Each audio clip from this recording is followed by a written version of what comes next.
Good afternoon, everyone, and welcome to the SFIA monthly livestream Q&A. We'll get started in just a moment, but go ahead and start getting your questions in the chat window, so our moderators can start relaying those to me as soon as we start. Please try to keep the questions concise and watch your spelling, and try to be polite to others in the chat. We usually go for about an hour, so you probably want to grab a drink and a snack, though we'll take a break about halfway through, too. With all that said, welcome, and let's get started.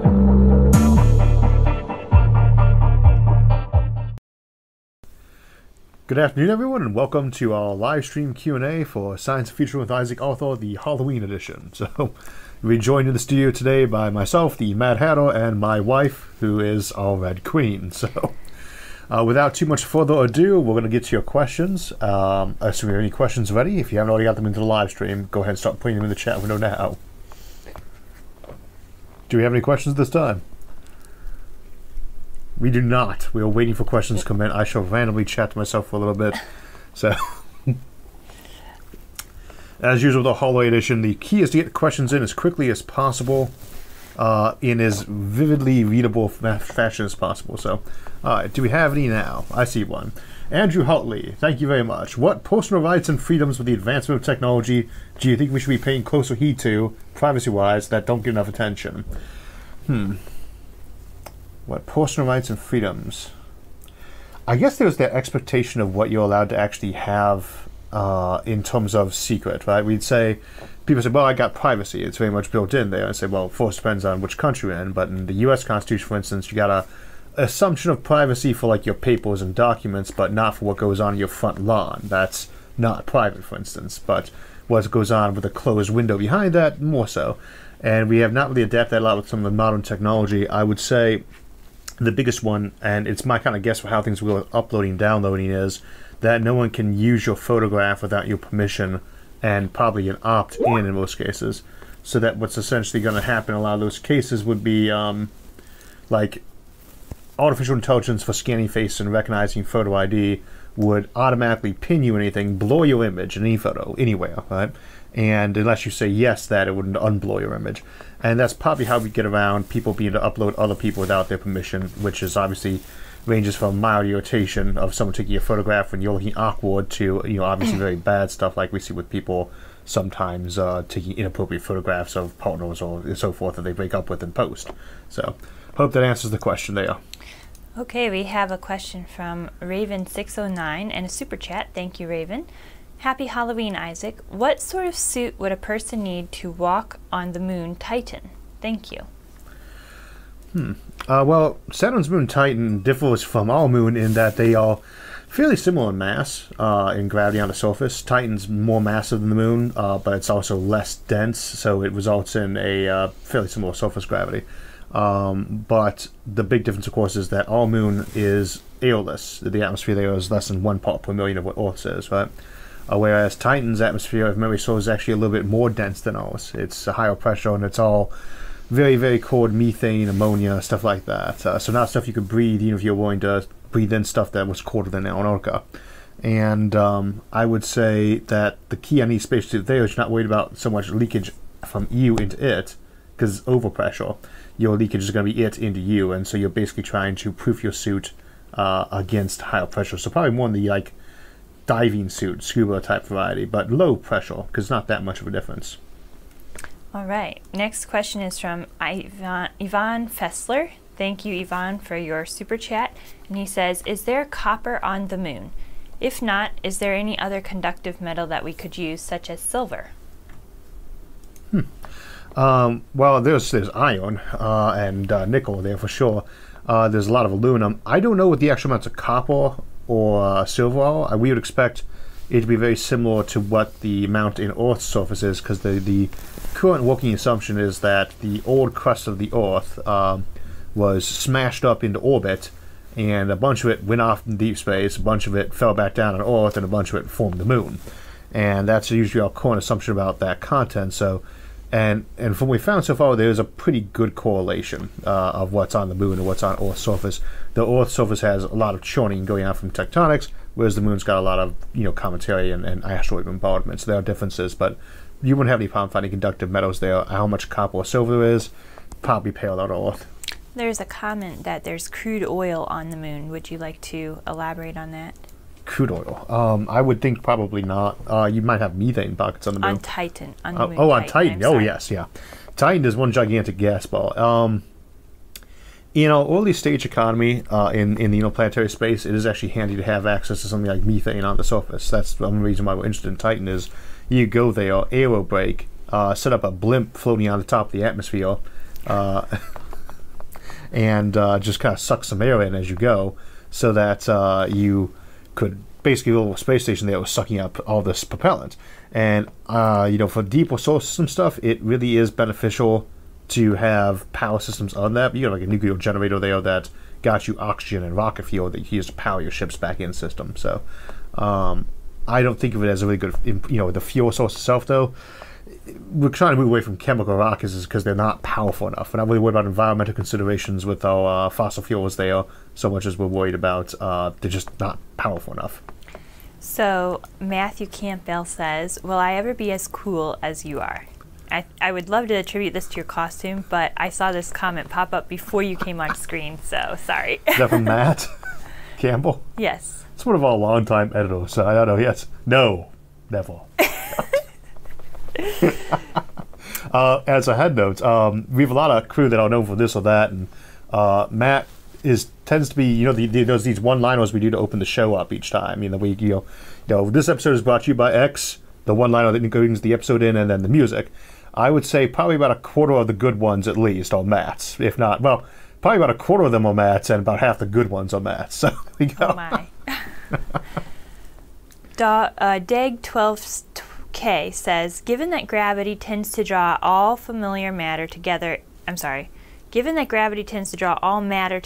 into a roughly round object shape, why do most solar systems and galaxies level out into a flat formation? Shouldn't there be a variety of orbits? Yeah, no, that's actually a good question. First, there actually is a decent variety of orbits in our solar system. So, like Pluto is like 19 degrees off on declination. You get a lot of Oort cloud objects that are way more off that plane. But if you're wondering what happens, imagine you've got a big cloud of gas that initially starts forming up there. That cloud, in one way or another, has a certain angular momentum that's higher, right, in one direction or another. It's just there. And it doesn't matter which direction it is, there's a slight tilt. Right? As that thing starts to pack on down and things wander into each other, that angular momentum is conserved. So it's going to neutralize out until you basically got it in one direction or another, that plane is going to be set. Same for galaxies. Anything that results in that particular area having a slight kick up compared to another. If you look at the galaxies nearby us, they are not aligned with us in terms of their planes. Each of these big pockets of primordial galaxy gas, right, were separate and formed up with their own little averages. In our case, we got ours. And if you look at our solar system, for instance, we are not even vaguely lined up with the galactic plane. If you look at Earth orbiting around us, the sun as we go around the galaxy, it looks like a weird corkscrew going off a angle. It's very cockeyed. So, but that's what happens, is things falling into place on each other. It's one of the problems we have in the case of something like dark matter, and why we talk about a halo. If you look at the halo around the galaxy, which is roughly spherical, is because the dark matter never runs into each other. They don't bang into each other and then kind of like average out. They just have a little bit of net momentum all on the same controlled angular plane. And that's basically why we have a spherical collection of halo matter. And that is the majority of the matter of the galaxy, so by and large the galaxy is actually spherical. It's just the non-dark matter portion of it is mostly that big plane. What advice would you have for someone who's 46 years old, has a high school degree, and likes physics but isn't sure if they want to get a master and a doctorate due to the cost? How could they continue to dive deeper into the subject? Well, I'd say if you got a high school diploma, you're already up one on me. I got my GED. But let's see. It's really hard to go back to grad school. In my experience for most fields, when you're over that 20s age, you're just not wanting to go back to college. I didn't. I thought about going back to finish up my PhD when I got out, and I've about twice as many credit hours you need for a master's, but a couple years short of what you need for a PhD. And the idea of going back after I got out of the military and just doing more time in college was so... No. So if you're in that mindset, yeah, go back to college if you need to get that start. If you're not comfortable doing that, don't ever be under the impression you can't get an education without college.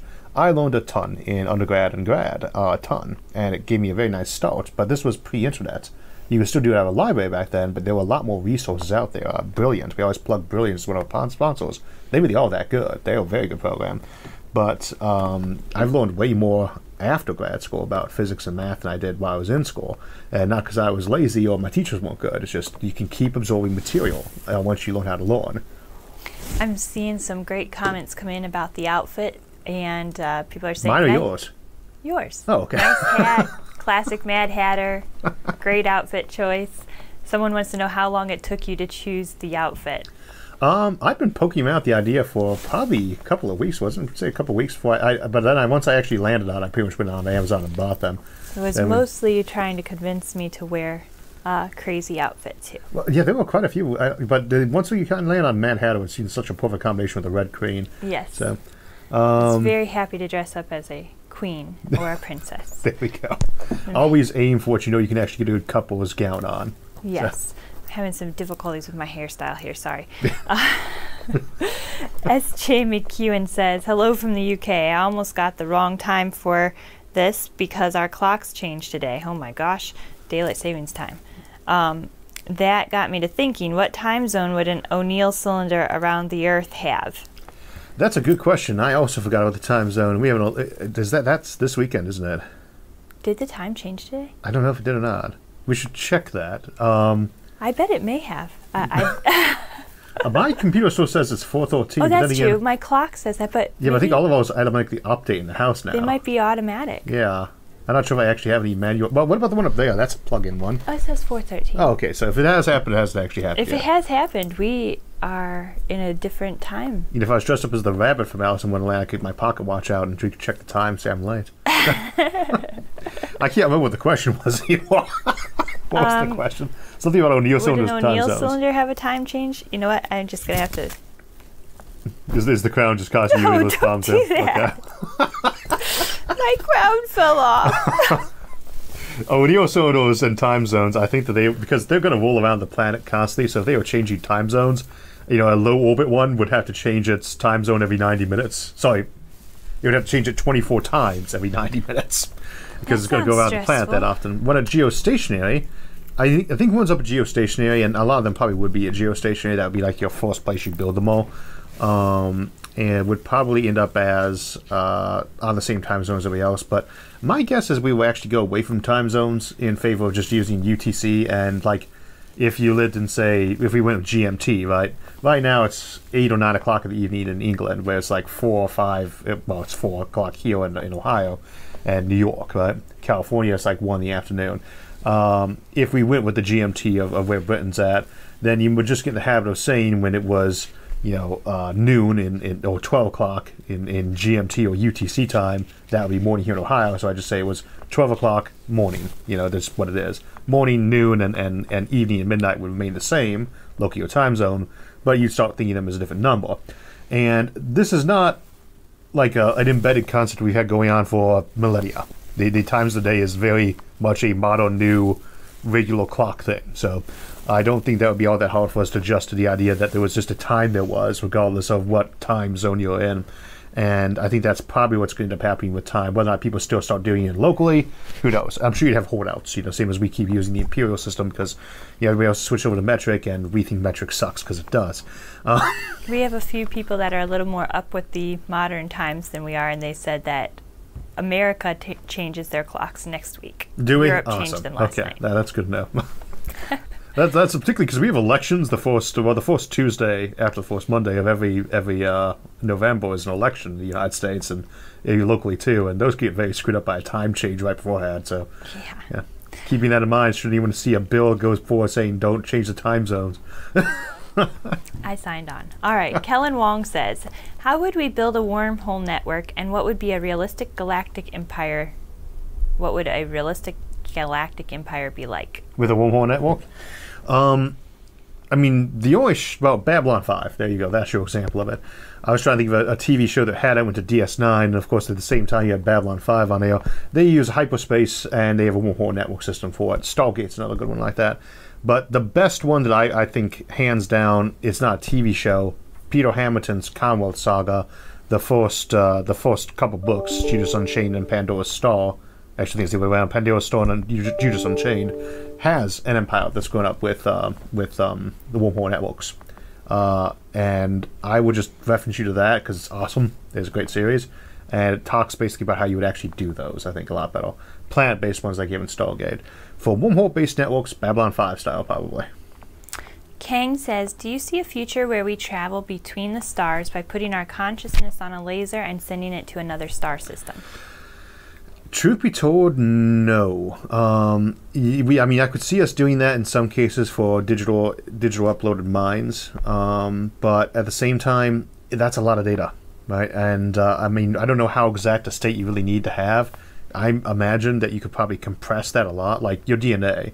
That's 1 billion plus bits of data, but you can compress that down a lot, especially if you're using one strand of human DNA as your base template, and then just everybody's deviations off of that. You could probably get a few billion people onto less than a few terabytes of hard drive. That number was poured out of the air.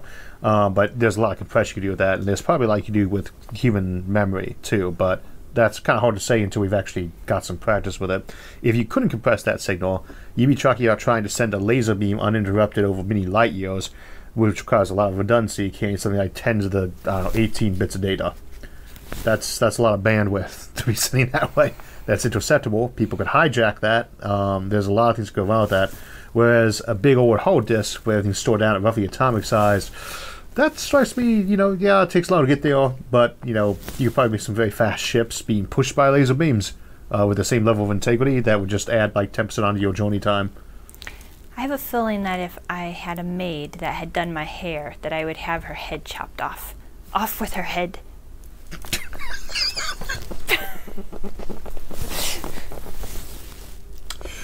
Merv, I could believe that too. Merv Johnson, thank you for your super chat. You often preface by saying, barring any new physics. Well, in what other areas might we actually learn new physics? Breakthrough areas to watch for. Breakthrough areas of physics to watch for. The biggest thing for me is always going to be anything involving neutrinos or dark matter, because they're weakly interacting particles. Anything at all that we can do to weakly interact with those, or less weakly interact with those to find out what they are. Anything we learn to expand on dark energy, and those would be the two big ones. Improvements with blocking magnetic fields, magnetic permeability be a big one. Anything that lets us do non-omnidirectional emission of gravity, and then of course anything that lets us reflect gamma rays. That would be another big one, though that's not really new physics. That's just probably going to require a bunch of new materials. And then of course anything at all that lets us actually play with alternate dimensions would be the areas I think that are plausible. They'd be shocking. They'd be outside of known physics, but they strike me as plausible scenarios. Whereas with a lot of things, I wouldn't expect us to find them just because you'd expect there to already be traces of them visible to us. It's like finding out they are little portals to other universes that are already in existence naturally. There are telltale signs things like that would tend to have if they were matching up to other universes. So. All right. Albert Jackinson says, good afternoon, Isaac. How do you think computers and/or their interfaces will change as BCIs and similar methods, such as augmented reality, are adopted for input in place of our current ones? What was the first part of the question? Computers and interfaces. Changing as BCIs. Or similar methods. Yeah. One thing I always keep in mind on stuff like this is when I was a kid, one of the most popular songs on MTV, and I kind of grew up on MTV back when that was the major way you saw astronauts land on the moon. There's a song called "Video Killed the Radio Star," and they always talked about how you really just didn't see as many people in it. Like silent film got completely replaced by TV, but radio, and so everyone was thinking that you'd see that with radio. But radio stuck around. Radio is almost as big as it used to be. Small in each market, whereas something like newspapers have been slowly dying as a medium while a lot of the style has remained. But I still got a copy of the newspaper sitting right there, like right underneath that light that no one can see off screen that you can see probably lighting my hand up. YouTube probably is a temporary thing in terms of this format, but something like it's definitely going to stay. We're not going to go back to the classic 3 networks and cable TV approach to creating easy access media to people. What those will be is always hard to guess. If I do guess, I won't tell you because I want to get stock in whatever's doing it first. Then I can tell everybody. Always profiteer off it where you can first. But I would say with BCIs, our assumption that we would suddenly not have keyboards, right, or not have models. Say, well, I don't need to look at my keyboard anymore and type on it and see what goes up in the model. You say, well, you don't have a model or keyboard at all. You become the peripheral with that computer. You know, you're interfacing very directly with it. But there's still a model on your eyeball because you have to use your brain. You know, you've got a contact or a simulator thing going directly into your nerves that shows you the screen, right? But the biggest one would be that interfaces things. I think we'd see screens stick around for a long time and still be around to some degree anyway. Just like TVs didn't replace billboards entirely. But I think you would see a switch over mostly to that visual interface and how to either your hands or your eyes in terms of where you're focusing or blinking to control that interface better. So who is your favorite galactic emperor in science fiction? Well, if you're a 40K fan, you know what the answer that's going to have to be. Although they actually gave him a name recently, Neoth. That was horrible. That was like when they did that with Emperor Palpatine. They called him Sheev Palpatine. He didn't need a first name. But besides recent authors and directors ruining the Star Wars setting again, I would say probably Emperor Palpatine or the Emperor from 40K are very awesome. I'm actually kind of fond of the Cleon Emperors in the new Foundation series. I don't want to poke at the TV show too much because it's kind of getting there, but there's a lot of changeover. Like if you knew the Foundation, it's the exact opposite. The Foundation series by Asimov is like no action. There is no action in there, and where there is action, it's mostly to point out that action is stupid. I don't know, and personalities don't matter there. That's the whole point. You know, it's the system grinds on mathematically with minor tweaks. But the show's good, and the actual effects on it. And one of the things I did like they adapted in there is, if you've seen this, they have a sequence of clones. They basically the king clones himself and he raises himself. Right? It has been done before. They do a 4 or 3 stage version where they got the baby, the actual emperor, and the past emperor. So the one in training, etc. And that's actually an interesting approach. I don't know if I've seen that done before specifically. So I'd say at the moment, that's my most interesting one to look at, but I'd still say my favorite galactic emperor was not so much Zaphod Beeblebrox, the president from Hitchhiker's Guide to the Galaxy, but rather the crazy old man and his cat who lived on the abandoned planet and was insane that we used to go talk to get big answers from Hitchhiker's Guide to the Galaxy. So I keep seeing the Cheshire Cat emerge all over the screen. The screen over there went to sleep. So Albert Jackinson thanks you for the very detailed, in-depth answer to his question about the BCIs. You're welcome, Albert. I hope I actually answered it. So. He says it was a great answer. Mark Zimmerman, thank you for your super chat. He says, from a writer, is there any way we could avoid the environmental impacts of mass modern-day air travel levels of rocket launches? Yeah.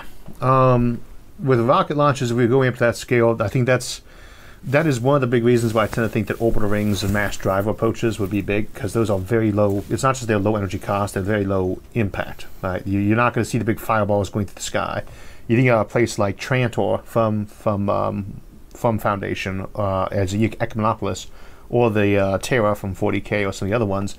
Those planets would have millions of ships leaving them constantly, and they are most of them more massive and faster than shuttles. You can see the space shuttle coming in if you're anywhere near there. You can see it leaving for 100 miles around or more. Right? Imagine a million ships doing that all day long. That'd be kind of irritating. But it wouldn't be too irritating because you'd very soon be burned to death by all the backup heat from all those ships going up and down, which so very shortly irritating. Irritating, and then irritated, and then toast. Yes, right, yeah. So you get a warming feeling, kind of like itchy, then up to toasty and bony. But you probably instead then at that point you'd have to have really controlled and limited amounts of launches, and then you do almost all your mass stuff by rail, as it were, which is tether. You'd use a tether to a space elevator, an orbital ring, or a mass driver taking you out of the atmosphere. At the same time, another option for that personal transport is ramjets. We were talking about, well, scramjets actually, but we talked about that in the space planes episode. You do the microwave beaming. You beam the power in, and instead of, you're not powering the ship, you are literally shooting the two scramjet engines on the side of it with microwaves, and it just heats that engine up, and the air that comes in from the geometry of it blows out the back. The scramjet, the fastest planes we have, is nothing but a big heater, the stovepipe we call it, whose shape is designed to shove air in where it gets heated and flies out the back. There's nothing complex to it. You run out of fuel very quickly that way, so the outside source of the microwaves is much more efficient. Plus, when you take the thing off, they coast. They don't crash, they coast, which means you can depower them from central control, which is handy. All right, Thomas Lasanki, thank you for your super chat, and he says, if you had to give a rough estimate, let's say plus or minus a few hundred years, on when we might be seeing the first rotating habitats that people begin to actually inhabit, what would be your estimate? What would be my estimate? For rotating habitats, when we see the first one, would you say O'Neill zone or just a rotating habitat? Just a rotating habitat. I think in the next 20 to 40 years, if not sooner, we'll probably have something that just has the real axis rotation thing, but I wouldn't imagine that would be very big at all. The thing is that you kind of have to build a space station with that in mind, because trying to mate the two up doesn't work well, non-rotating and rotating, and the biggest reason to have a space habitat right now up there is to do zero gravity experiments in, so you have to choose between the two. You can't have both at once.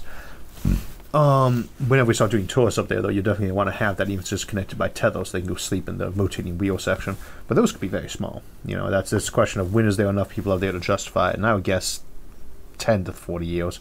An actual full-on O'Neill cylinder, I really wouldn't be surprised that something like that didn't get built to like the late 2200s, if not later, just because you need to have thousands and thousands of people inside one of those, full-blown O'Neill cylinder. And assuming you had thousands and thousands of people living in orbit, it's not likely that they all live in the same place because they have other jobs to be doing, elsewhere. So you might need millions of people in space living there full time before you'd actually get to the point that you wanted to actually have all of them living in one place at thousands of times. So there you go. All right, the Boo Boo Master says, is it possible for a tidally locked planet to have its entire surface habitable? Yes, yeah. We actually talked about that in our Colonizing Alpha Centauri episode.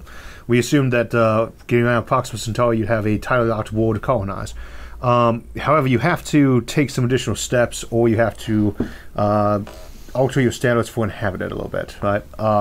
In a tidally locked planet, you got one side that's being lit all day long, right? And mind you, tidally locked to a star, right? One side's lit all the time, the other side is dark all the time, you got a twilight band around it. When a planet's tidally locked to a star, you have tidally locked moons. Almost every moon is tidally locked, and those would still be getting light from that sun in the same period that they rotate around their primary, like Jupiter and Ganymede. A lot of those big old planets big old almost dwarf planets that we have around Jupiter and Saturn, they are tidally locked to Jupiter or Saturn, and they actually have a day length that's less than a day to a few days long in many cases. So we'd expect there to be a lot of moons that were tidally locked to gas giants that were habitable, and they would always see that planet up in the sky. They always have a brighter side because of that mirror reflection off that planet. But the classic tidally locked planet, one going around a star, has that dark side, and in that case you can light that up by having a mirror there, right? You just have mirrors that are hanging in an L2 halo orbit, kind of like what we do with the James Webb telescope, only the solar L2 rather than the lunar one. And that would just be pushing light right back at the surface of that planet that goes past and bounces back, right?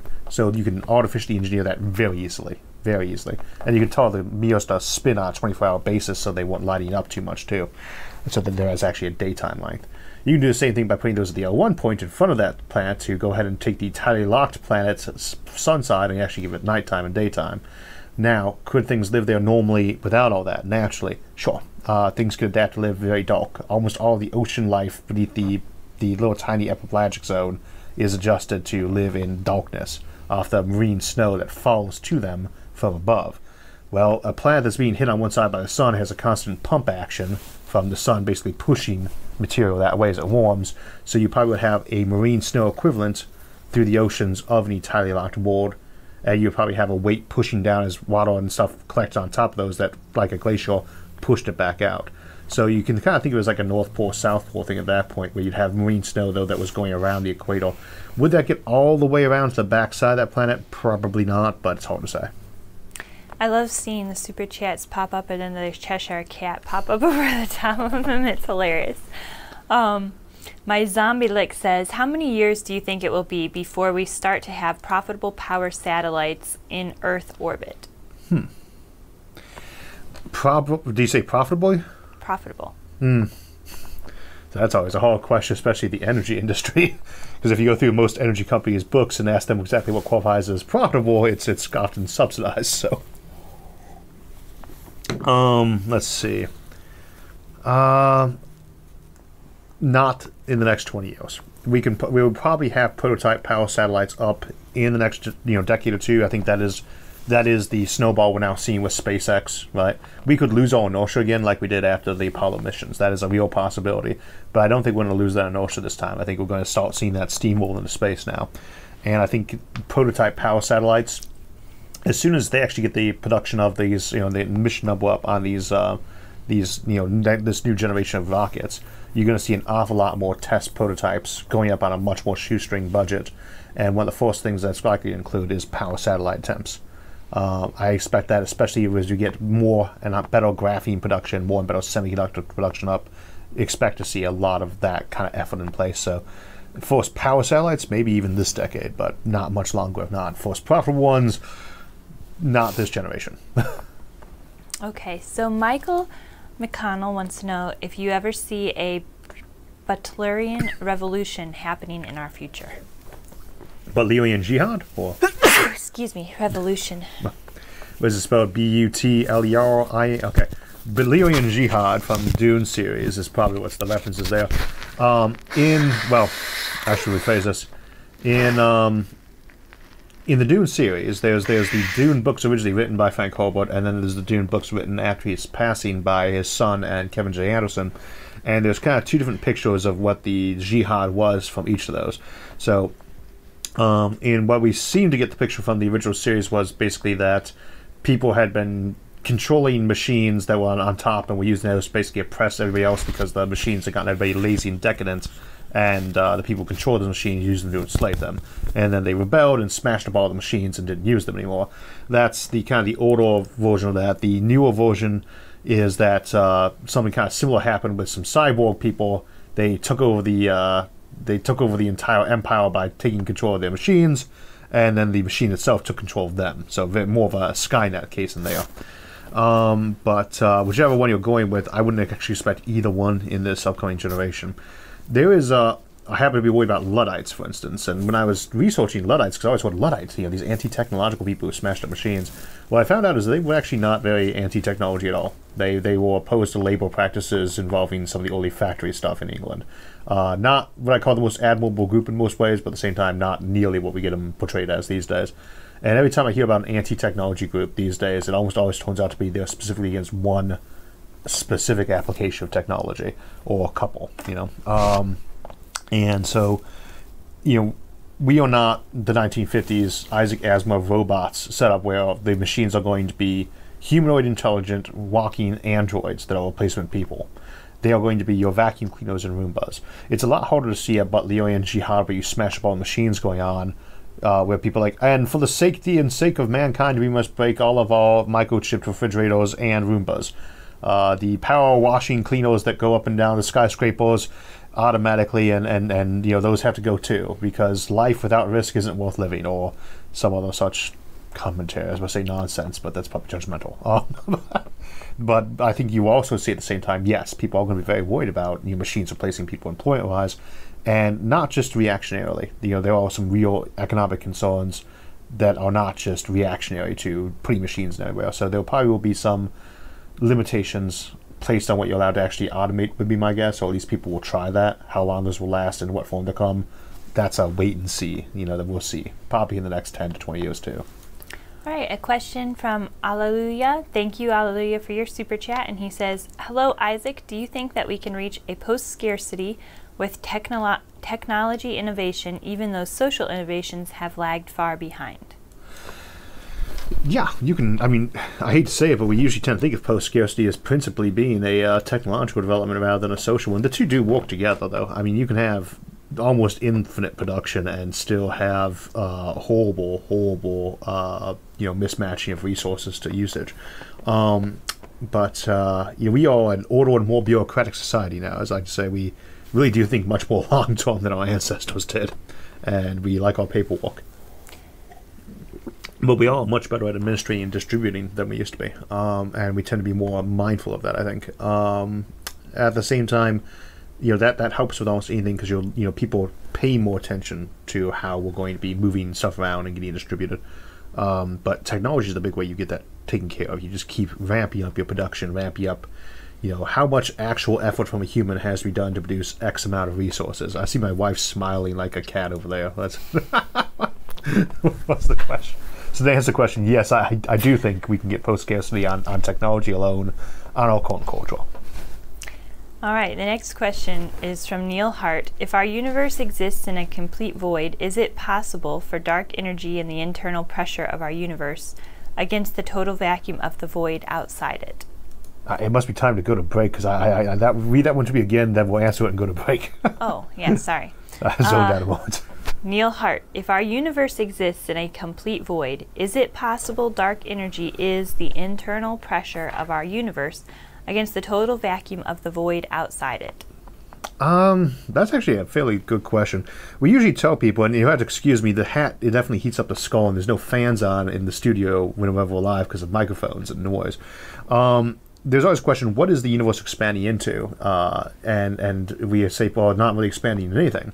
As I point out in the Edge of the Universe episode not that long ago, we say that, but that is kind of an assertion.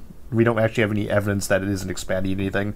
We just know it's not really expanding into space like we have right now. And it could be expanding into a vacuum, but I am actually pretty sure I'm hearing that there was a reason why that couldn't be the case, that would actually be an existing, just big empty space by itself. I do not remember off the top of my head what it was, but there was a specific reason listed why we would see, at the signature, if it was actually emptying into just normal space like we have now, but essentially empty of any matter or energy. Unfortunately, I cannot remember what that was. There are usually a couple cosmologists hanging around in our chats, I've noticed. Feel free, folks, to answer that one and poke me if that's the case, so I can actually relay it to the audience. But I'm afraid I can't tell you that wouldn't be the case, or what that answer is this time. All right, let's go ahead and go to break, and I'm going to take this hat off and get cooled down. So we'll be on break for a few minutes, and it's a great time to get a drink and a snack. And considering it's Halloween, I'd imagine you have snacks on hand. It's also a great time to get more questions into our moderators for part 2 of our show. On a lighthearted note, while we're on break, folks often ask who my favorite authors or musicians or films are, and it is a perfectly fine topic for the live streams, but I tend to encourage our mods to fast-track questions that are about our topics or which they don't recall me answering before. And if you're curious why your question might be getting skipped, the 4 big ones tend to be: A, it's something the mods know I've answered elsewhere before; B, it's something they know I won't answer, like politically charged or loaded questions; C, it's not deemed a high priority, e.g. what's Isaac's favorite band, when someone else just asked why Ganymede isn't considered as good a place to colonize as Europa; and D, it just wasn't phrased as a clear question or included profanity. Personally, I really like the Type C questions, like, what am I reading this month, or if I thought Picard or Kirk was the better captain, because it gives me a chance to catch my breath between trying to live formulate useful answers to very complex and difficult questions without saying something wrong or unhelpful. Our show doesn't do simple, and our audience doesn't do easy questions much either. Everybody knows how to do Google or Wiki for easy stuff, so I get the hard questions. So the easy question, like your favorite flavor of ice cream, actually are welcome, though obviously we try to keep them to quick and small quantities. Since we do get them a lot, my favorite musicians in loose order are Sting, Johnny Cash, The Wallflowers, Queen, Yo-Yo Ma, Garbage, Ravel, David Bowie, Thelonious Monk, Wagner, and Alice in Chains. And like books, if you ask me on a different day, the list will probably look half different. For books, my favorite sci-fi authors in no particular order and off the cuff are Isaac Asimov, Robert Heinlein, Larry Niven, Douglas Adams, Frank Herbert, Orson Scott Card, Alastair Reynolds, Timothy Zahn, Michael Stackpore, Dan Abnett, Sandy Mitchell, Chris Wright, David Brin, Gregory Benford, Greg Bear, Andy Weir, Ian M. Banks, Werner Vinge, Peter Hamilton, H.P. Lovecraft, and many, many more. For fantasy writers, Rogers Lasney, Robert Jordan, Brandon Sanderson, Glenn Cook, Jim Butcher, Michael Moorcock, Anne McCaffrey, C.S. Friedman, George R.R. Martin, Robin Hobb, Terry Brooks, Terry Goodkind, and of course the great Terry Pratchett and J.R.R. Tolkien, who no reading list should be without, along with C.S. Lewis, though I enjoy his nonfiction more.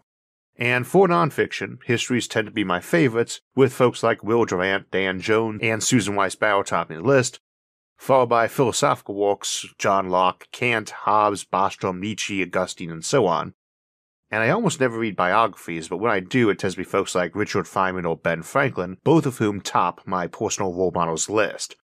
TV shows-wise, I don't watch much, but it tends to be history, business, cooking, as Sarah and I have a fondness for Hell's Kitchen, or DIY stuff like This Old House as much as sci-fi. And for those curious, I have seen the Apple adaptation of Asimo's Foundation and am tentatively upbeat on it thus far. And if you're wondering who I liked better as a captain, Picard or Kirk, the answer is actually Benjamin Sisko, and I haven't really been able to get into any of the newer Trek stuff, starting with J.J. Abrams' reboot film, same for the newer Star Wars material, though I've seen the first season of The Mandalorian and I liked it well enough. Empire Strikes Back and Wrath of Khan were my favorite films of each of those two franchises. Blade Runner, Dune, Casablanca, and The Maltese Falcon are probably my favorite films overall. To close out, my hobbies switch up from year to year a lot too, but this year's big ones have been cooking, bicycling, gardening, grilling, hosting board game nights, beekeeping, and of course, reading. My favorite ice cream is chocolate with chocolate in it. I take my coffee with cream and sugar, ditto my black tea, and tend to drink mostly mint and chamomile herbal tea blends. I hope that answers most of the usual personal rather than channel-related questions. I know my Wikipedia page is pretty sparse and appreciate folks having done that at all. You're always free to ask more, but as I said, they tend to get lower priority and stuffed in to give me a mental breather, much like this intermission, which now comes to an end so we can get to more of your questions.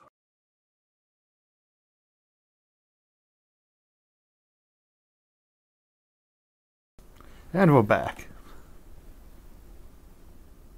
We've had a lot of questions about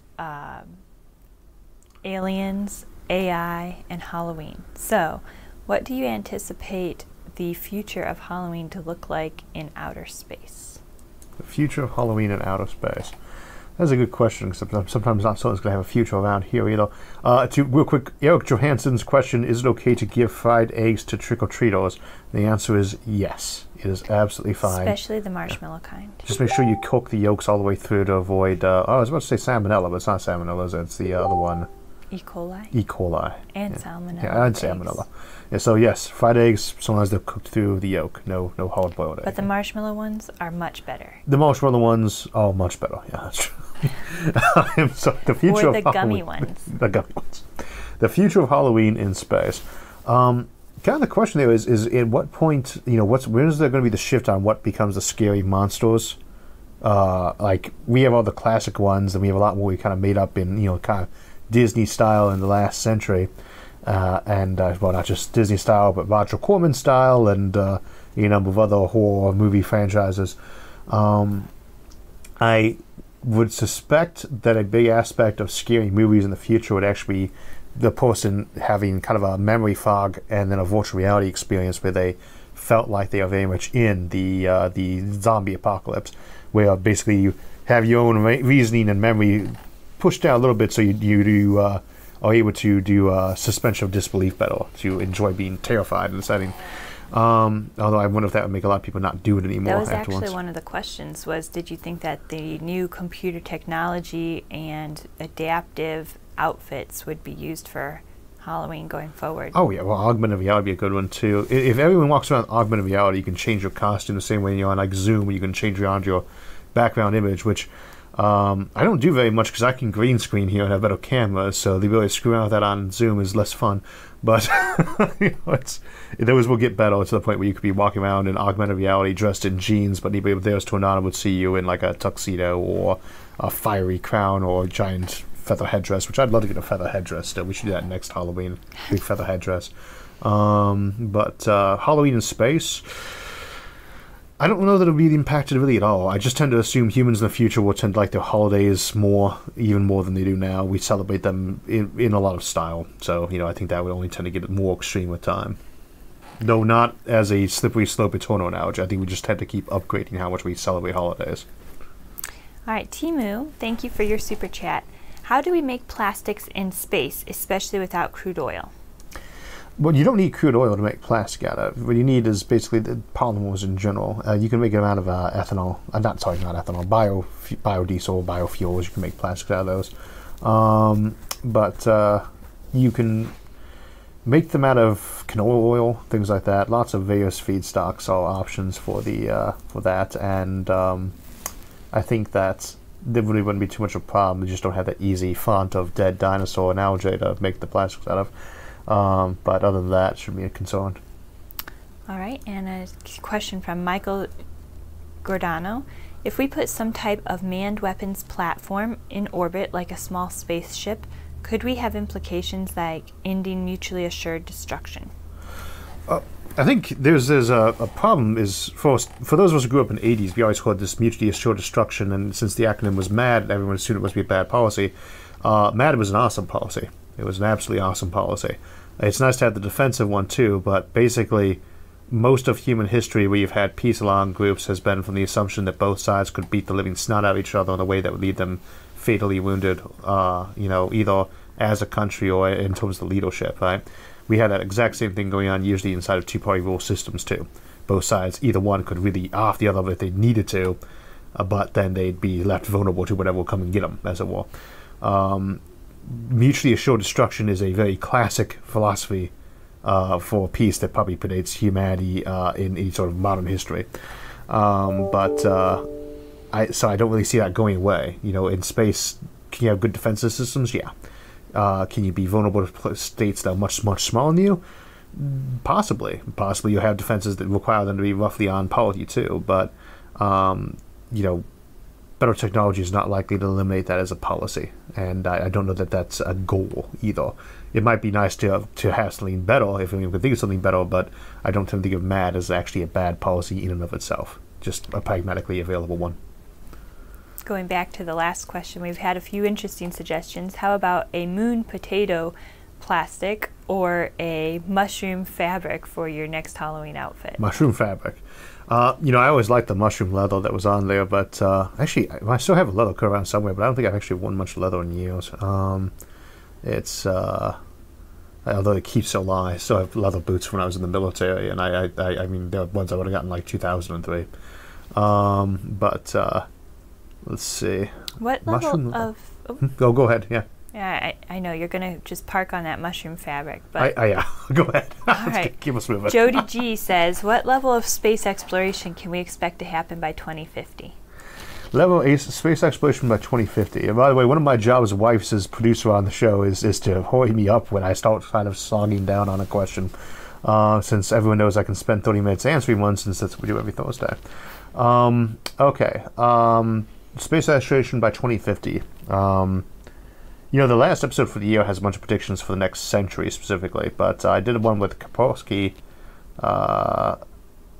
maybe 2 years ago that was this technology expected by 2050. I don't really expect it to be any huge new exploration by 2050. More probes, way more automated probes. Probably at least one speculative asteroid mining operation. It's purely robotic and non-profitable by 2050. Probably a manned successful mission or two to Mars by then, maybe an outpost there, probably a moon base that is quasi-permanent in the same way that early South Antarctican ones were.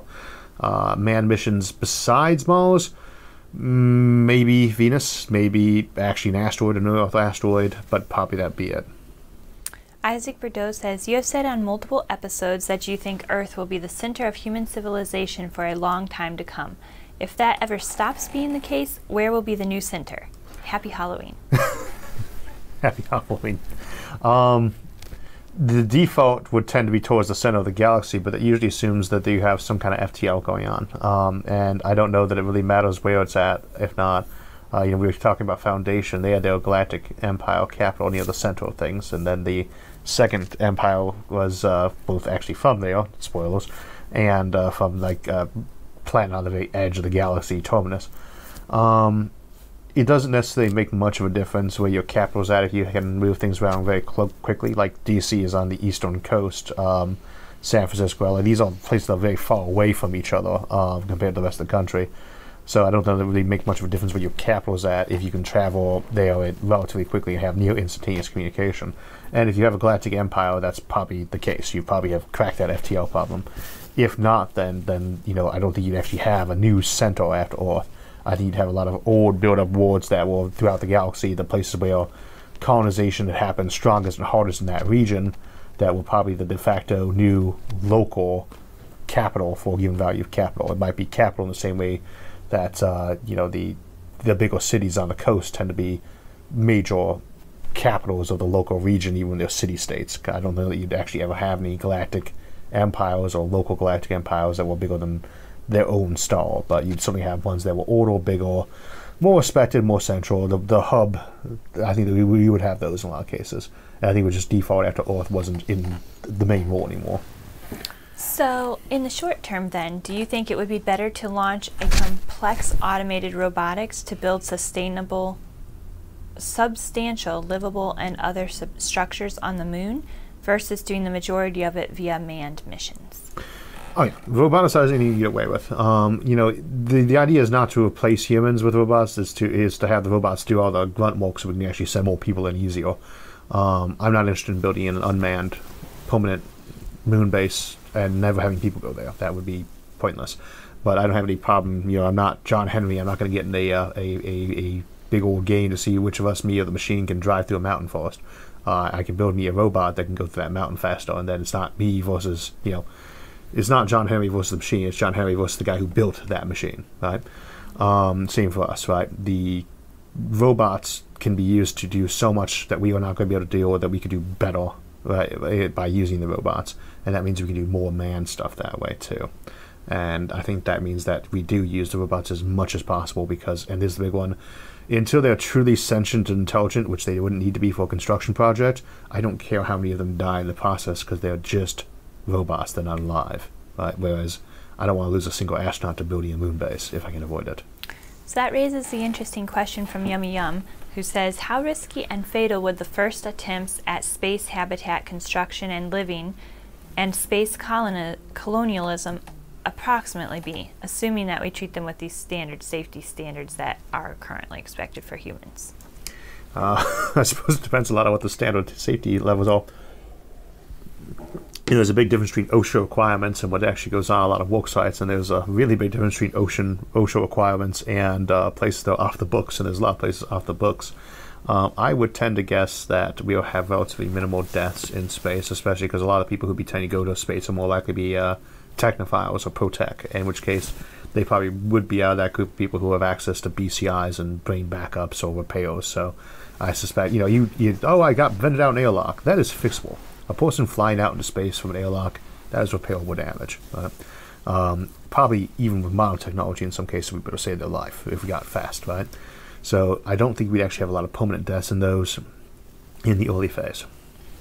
All right. DT Finham says, hey Isaac, what would need to be developed on the moon before you would consider doing a month-long vacation there? On the moon? It's a good question. Plumbing. I don't, you know, I did a lot of camping when I was in the military. I spent a lot of time in tents when I was in the military, and it gave me appreciation for lots of things that were not tents. I don't go camping anymore. I don't go places that don't have air conditioning. So the moon would have to have good plumbing, all the amenities I would normally find in my home, and some place where I felt, depending on what the gravity was required, possibly a chamber I could spin gravity up on. So I am not really, I'm an extreme glamper, not a camper, that would apply to space missions too. Sarah, what would it take for you to go to the moon? You would probably need to go with me, and someplace comfortable to sleep where I wouldn't be bumping my head on the ceiling. Well, I guess the upside of the moon is the gravity's like 1/7 of what it is, or 1/6, somewhere in that region. What is here on Earth? So you have a very light. I mean, you could sleep on a very, very light mattress. I think it was a foam one, I suppose. But yeah, it's very kind of comfortable. depends. I mean, I'd love to go just to see it, but if we're talking a month-long vacation, that's a whole nother story. Yeah, I think the thing I would mostly want to see on the moon personally, that would be what would get me to go there. Would be I want to see what it looks like when there's no air and you're looking at the mountains and so forth, because it's really much more crisp without the air there. The problem is that you're either looking through a helmet or you're looking with your Mark 1 eyeball without your helmet on, which means that if they haven't put air there for you to see that close side, you are going to die shortly. So that might be one of those things better experienced by virtual reality through a camera, you know? Okay, so now that you mentioned that, oxygen would be a great starting point. Oh yeah, oxygen on the moon is cool, and you can do that too. You can terraform the moon. It takes a little bit of extra active support. So Dark Sky in Winter says, given the likely incompatibility of human law with alien law and how poorly first contact has gone in human history, would a good strategy for alien first contact be, quote, no aliens unless you're cool?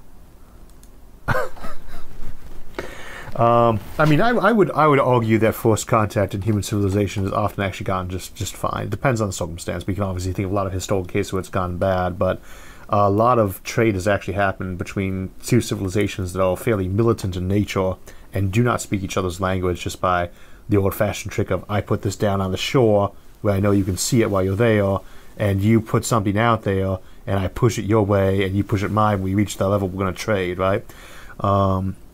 There's a lot of interchange you could do, and it's surprising actually how peaceful many interactions with humans have been, though of course often they have not been too. So with aliens, we should not assume that our past track record is necessarily always bad, and that's going to always affect us on the future either.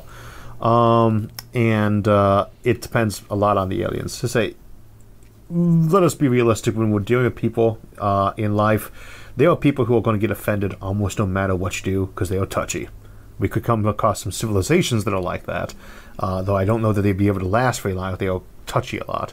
On the other hand, they could have individuals who are touchy, and that would not necessarily be surprising. And those might be, who's going to come visit our planet first? Touchy tourists, or greedy merchants trying to get the quick score, or who knows? But I think that we'd be wise to be careful in our trade relations and not just jump at the first moment someone's out there.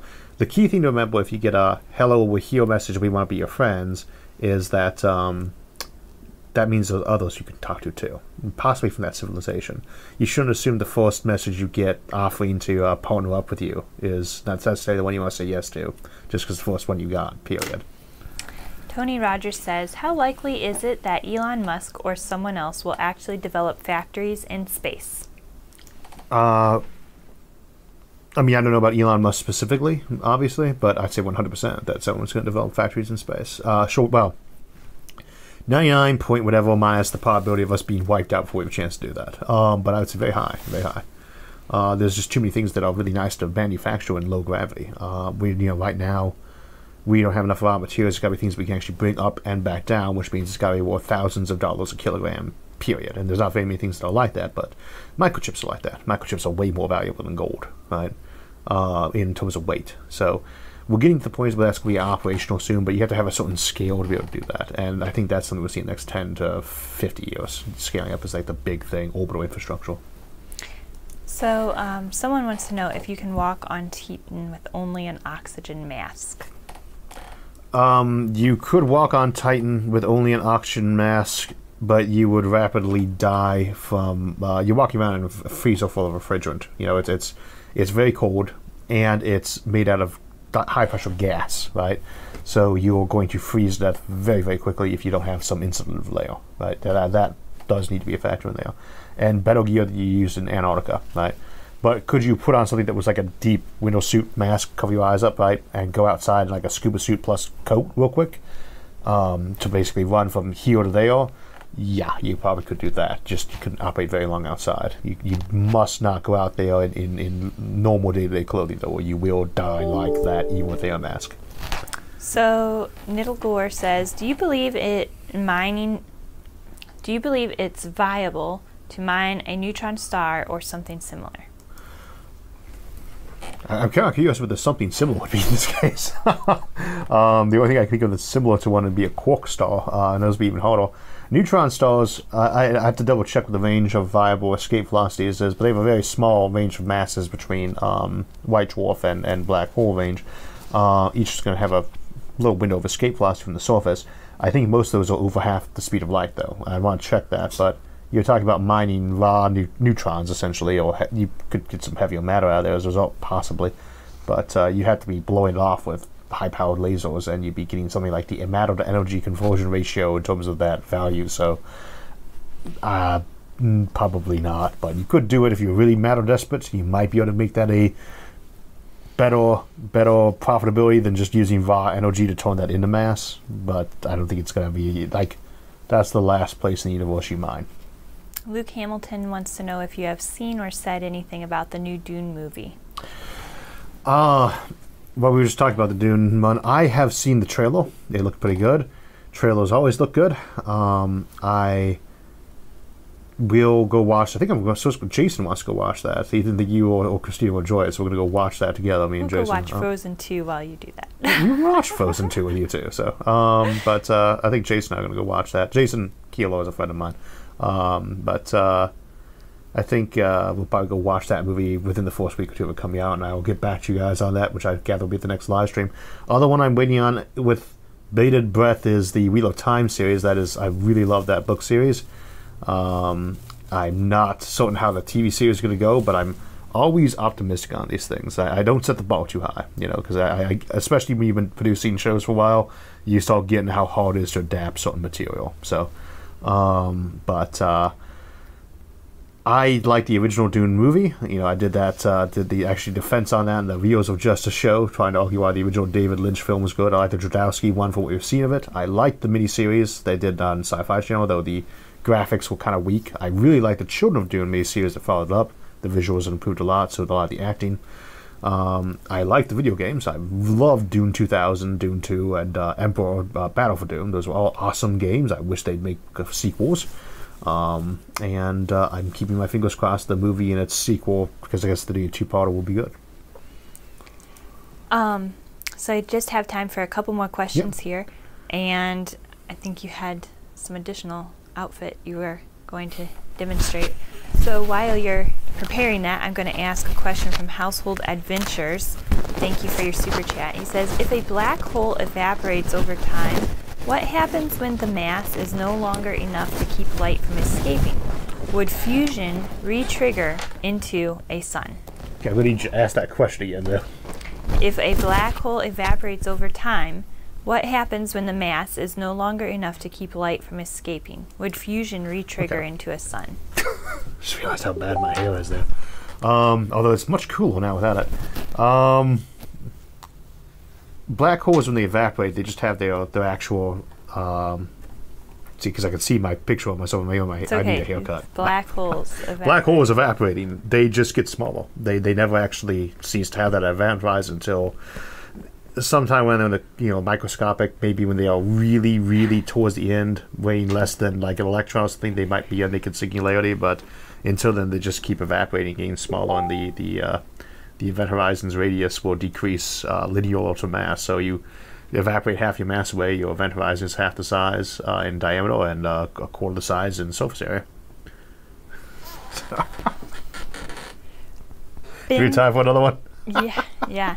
Ben Kitt says, hello Isaac, what is your understanding and opinion on the faint young sun paradox, and how does our current understanding of our planet's history work if this is true? How does our current understanding of the universe change with the faint sun paradox? The entire climate of this planet was so different, in that epoch, that it's really hard to make too many assumptions about what it actually was like here, because the atmosphere would have been different, right? We do not know what that atmosphere was like. We just kind of guess that it was slowly rising in oxygen, but very low in oxygen. We do not know enough about the composition of the planet in terms of surface layers. We could have had many snowball Earth phases, for instance, too. But that is very speculative, and the fossil record for that is very limited. So I tend to think that to really get a good answer to that, we might almost have to go see some other stars to get a better answer. But I don't think it represents too much of a hazard, though, just because, it's something people tend to forget. The amount of light you get is not all that strong an indicator. It's the big influence for how much heat you have, but it's not the biggest one. Here in Ohio, we are like the same latitude as Italy, and but much colder. Right? So it's very different because of not just the amount of sun you get, though. All right, do we have time for one more? John Cole says, if we start mining the moon, do you think countries will start fighting over it? And I have one more after that. Yeah, I think they absolutely would start fighting over it. Not necessarily violently, but if you got resources coming off like crazy from the moon, you're going to have people fighting about that with each other in terms of who controls them. We did the episode called Battle for the Moon. And the last question for today is from Flora Horbeck.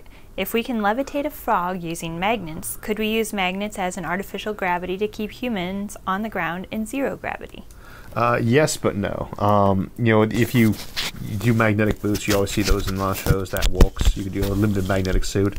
I suspect what you actually do is some kind of smart suit that had various electromagnetics on it that tuned to adjust the gravity in the right direction, for instance, for you. But at the same time, I think that you would probably not be able to use it the way people are thinking, where it's like artificial gravity and an actual change around for it. Take a bow. Put your hat back on. I'm trying to answer the question. No, artificial gravity is not a byproduct of magnetics that we're aware of, nor is magnetic levitation anti-gravity. They are very different effects. It affects certain types of atoms more than others. Ferromagnetic ones versus other ones. So you're not a clean replacement. For just sticking you in place, though, I mean, magnetic adhesion, yeah, that works. So, so we're going to go ahead and close out there for the day. And I actually not wearing the bottom end of this, so it's just the top. Back up. We'll see you all next week. So that will wrap us up for the day. I want to thank everyone for joining us, and again, if we didn't get to your question, feel free to post it as a comment below, and I'll try to get to it this evening. Also, you can continue the conversation at any of the forums on Facebook, Reddit, Discord, or our website, isaacarthur.net. Thanks for joining us, and we'll see you Thursday.